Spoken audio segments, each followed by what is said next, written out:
अस्सलाम वालेकुम। मेरा नाम डॉक्टर दानियाल है और मैं as a internist internal medicine में अपनी प्रैक्टिस करता हूँ। आज जो टॉपिक है वो मैं ज़रूरी समझता हूँ कि हमें डिस्कस करना चाहिए कि रमज़ान में हम अपने आंत और मैदे की जो सेहत है उसका कैसे ख्याल रख सकते हैं और उसको कैसे इम्प्रूव कर सकते हैं। तो रमज़ान में हमें जो मौका रमज़ान का जो महीना है वो हमें मौका देता है कि हम अपने सेहत को और बेहतर कर सकते हैं और अपनी बॉडी को डिटॉक्सीफाई कर सकें। वो इस तरह से कि हम सहरी करते हैं, उसके बाद 12 से 15 घंटे हम भूख पे होते हैं और उसके बाद इफ्तार करते हैं। तो इस टाइम में हमारी बॉडी को बहुत सा टाइम मिल जाता है जिसमें वो जो गैर ज़रूरी चर्बी है या फैट है आपकी बॉडी का, उसको गला के आपको उससे एनर्जी देता है और आपकी बॉडी का मेटाबॉलिज्म इंक्रीज़ करता है और उसको डिटॉक्सीफाई करता है। जो भी टॉक्सिन्स, जो भी मतलब मुज़र सेहत चीज़ें आपके खून में गर्दिश करती हैं, उनको बाहर कर देता है। लेकिन अब ये है कि जब हम इसको रमज़ान का रोज़ा जो सहरी और इफ्तारी है वो कैसे करते हैं, ये इस पर डिपेंडेंट करता है।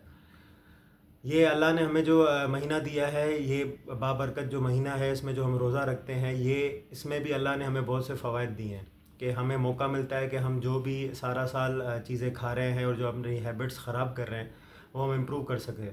और उसके साथ अपनी इबादत भी कर सकें। तो सहरी में हमें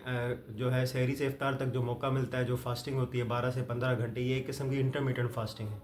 लेकिन डिपेंड करता है कि आप इसको इंटरमीडिएट फास्टिंग करके ही गुजारते हैं या अपनी सेहत को और ख़राब करते हैं।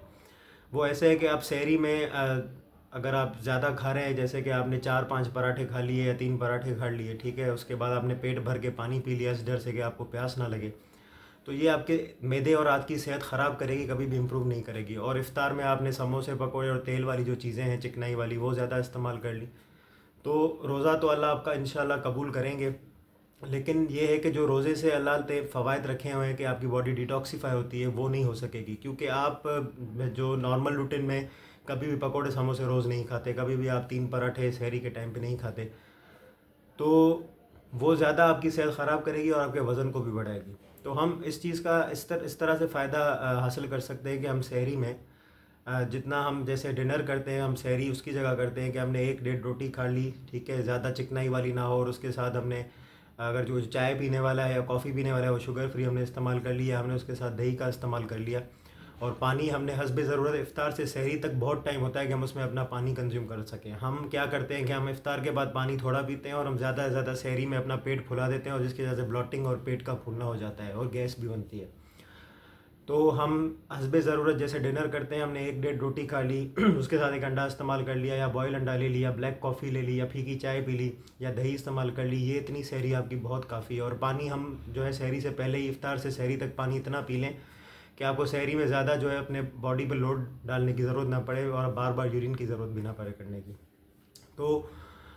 इस तरह से हम सहरी कर सकते हैं। उसके बाद जब हम इफ्तारी में आए तो इफ्तारी का तरीका यही है कि हम खजूर के साथ रोज़ा खोल लें, पानी के साथ रोज़ा खोल लें, उसके बाद हम खाना खा लें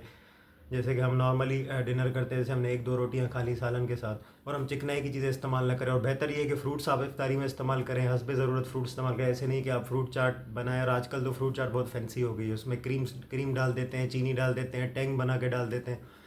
तो ये चीज़ें आपके लिए मुज़र सेहत है, आपको फ़ायदा नहीं देगी, ये नुकसान देगी। उसके बाद आप तरावी पे जा रहे हैं, वो एक अलग आपकी इबादत के साथ साथ एक आपकी एक्सरसाइज भी हो रही है, उसके भी बहुत सारे फ़ायदे हैं। और उसके बाद फिर आप सहरी पे आ जाते हैं, तो सहरी का अपना वैसे वैसे ही रूटीन रखें तो एक आपकी इंटरमीडिएट फास्टिंग हो जाएगी। इसके बहुत सारे फ़वाद हैं, इसमें आपकी आंत और मैदे की सेहत बहुत अच्छी रहती है। आपको अगर जिगर पे चर्बी है या फैटी लिवर है, वो गलना स्टार्ट हो जाती है, क्योंकि इंटरमीडिएट फास्टिंग के दौरान आपकी बॉडी को एनर्जी देने के लिए आपका जिगर जो है वो जिगर से जो फैट है वो गल के आपकी बॉडी को एनर्जी देता है। तो आपका फैटी लिवर जो है रिवर्स होना स्टार्ट हो जाता है, आपका वज़न कम होना स्टार्ट हो जाता है, आपकी स्किन अच्छी होती जाती है अगर आप पानी अच्छी तरह पी रहे हैं। और आपके जो जरासीम हैं आँत के, वो भी अच्छी तरह जो आपको फ़ायदे देते हैं, जरासीम वो ग्रो करते हैं और आपकी आँत की जो मैदे की सेहत है और हाजमा है वो बेहतर से बेहतर हुआ जाता है। लेकिन अगर आप वही अपनी सेहत का ख्याल नहीं रख रहे, चिकनाई वाली चीज़ें इफ्तार में पेट भर के खा रहे हैं, पानी दबा के पी रहे हैं, मीठे शरबतों का और कार्बोनेटेड ड्रिंक्स का बहुत ज़्यादा इस्तेमाल कर रहे हैं, तो आपको एसिडिटी, गैस्ट्रिक रिफ्लक्स जैसी चीज़ें जो है वो लाक होती हैं, आपका मैदा ख़राब होता है, आपको कब्ज़ रहता है या आपको मोशन भी लग जाते हैं। और पानी इफ्तारी से सहरी तक आप ज़्यादा से ज़्यादा इस्तेमाल करें, 3-4-5 लीटर पी लें, और ये अपने ऊपर लोड ना डालें कि आपने सहरी में जो है पानी जो है मंड के इस्तेमाल कर लिया और इफ्तारी के बाद भी एकदम सारा पानी पी लिया, तो वो आपको ब्लॉटिंग करेगी और आपका मैदा फुलाएगी। अगर आप इंटरमीडिएट फास्टिंग की तरह जैसे रोज़ा मैंने आपको बताया कि हम सहरी इफ्तारी ऐसे करेंगे तो आपको कभी भी मैदे के मसाइल नहीं होंगे, आपकी सेहत इंप्रूव होगी, वज़न कम होगा। अगर आपके जिगर पे चर्बी है तो वो आपकी चर्बी गलना स्टार्ट हो जाएगी। अगर आपको शुगर लगा के तो आपकी शुगर लेवल्स मेंटेन होना स्टार्ट हो जाएंगे, आपकी स्किन अच्छी होती जाएगी। आपके मुंह में अगर कोई गंदी बदबू आती है मैदे के मसले की वजह से तो वो ख़त्म हो जाएगी। तो हम अपने ऐसे इसी तरह से अपनी जो है आंत और मैदे की सेहत का रमज़ान में ख्याल भी रख सकते हैं और उसको हम इम्प्रूव कर सकते हैं, इससे फ़ायदा ले सकते हैं।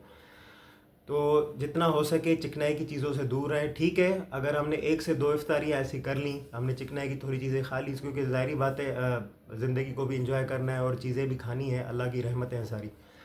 तो वो आप भले खा सकते हैं, लेकिन रोज़ाना ये रूटीन अगर आप रखेंगे तो आपकी सेहत भी ख़राब होगी, वज़न भी बढ़ेगा, मैदे और आंत के मसाइल भी होंगे, कब्ज़ भी लाक होगा और आपको मोशन भी हो सकते हैं। तो जिस तरह से मैंने आपको बताया कि आप रोज़े को एज ए इंटरमीडिएट फास्टिंग ही गुजारें तो इससे आपके आंत मैदे के मसले ख़त्म हो जाएंगे, आपका वज़न कम होगा और बहुत सारी आपकी जो सेहत में ख़राबियाँ हैं वो बेहतर होने लगेंगी अल्लाह के रहम से। उम्मीद है कि आपको ये वीडियो बहुत पसंद आई होगी। लाइक, सब्सक्राइब और शेयर करें, अपने राय का इज़हार करें कमेंट्स में, अपना बहुत ज़्यादा ख्याल रखें, मुझे दुआ में याद रखें। अल्लाह हाफ़िज़।